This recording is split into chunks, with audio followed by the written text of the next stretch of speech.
solamente en condiciones extremas. Me imagino que los seres humanos no veían esas cosas, ni era alucinaciones, ni era un túnel de luz, ni nada por el estilo. El individuo a veces tiene posibilidades, que eso es lo que me pasó a mí, de que en ese momento poderle clamar a Dios. Yo iba en un estado físico muy mal al hospital, y al estar en ese estado físico casi no podía pensar.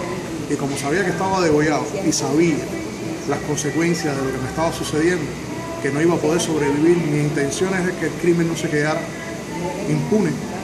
Y yo trato de comunicarme con las autoridades que estaban allí, los policías que estaban ahí, para decirle quién había sido el individuo que me había asaltado y que me había hecho eso. Porque yo sabía que yo iba a morir. ¿Y qué fue lo que te hizo? Me degolló. Me degolló 2 veces. Me asaltó, me asaltó para quitarme mis cosas y para matarme, para poder tener tiempo después de robarse todas las cosas que habían en mi casa. Y a tu mamá también. Y a mi mamá igual.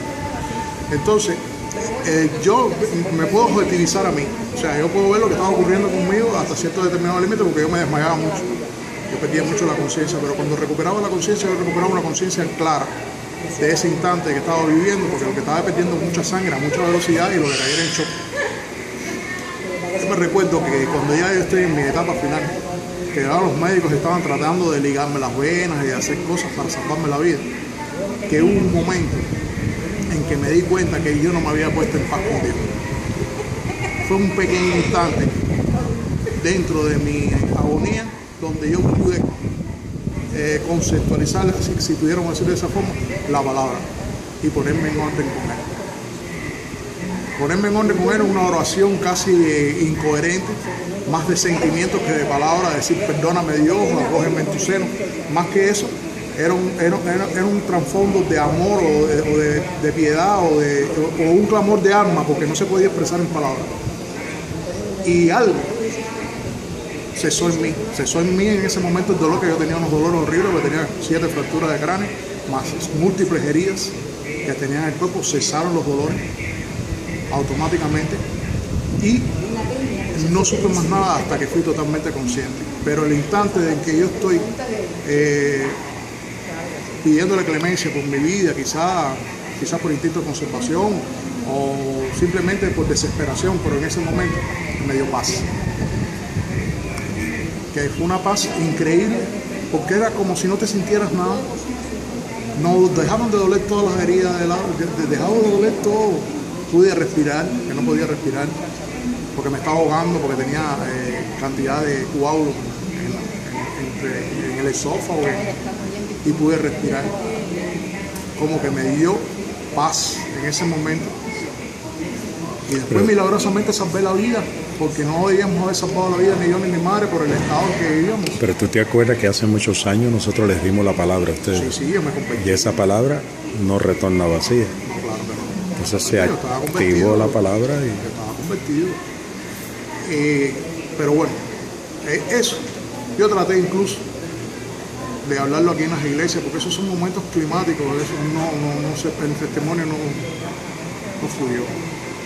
Tuve casi 8 meses para poderme recuperar, porque tuve 8 meses con el cerebro inflamado de la cantidad de golpes que tenía. Y cuando fui a las iglesias, que pude dirigirme ahí, lo primero que intenté es ir a las iglesias más cercanas, porque realmente no podía ir a la mía, que era la Liga contra la Ceguera, la de ir a las más cercanas que estaban por aquí. Y no dieron posibilidades de poder dar el testimonio. No había tiempo. Corriendo mucho en vender Biblias en la acera y ese tipo de cosas que se hacen. Desgraciadamente es así, pero bueno. Y bueno, ya ese testimonio se quedó apagado hasta hoy, que espero que pueda llegar a otros oídos. Porque eso es para la gloria de Dios, no para la gloria de uno, porque en definitiva uno no tiene gloria en eso. Eso es, somos sus entes aquí, que decidimos dedicarle su vida para algo. Nosotros dedicamos su vida a él. Y gracias a él hemos tenido, dentro de lo que se puede, una recuperación buena. Porque no hemos quedado normales ninguno de los dos. Mi mamá tiene ya su edad, ya está en edad de eso, pero yo podía haber quedado en meses con tantos golpes.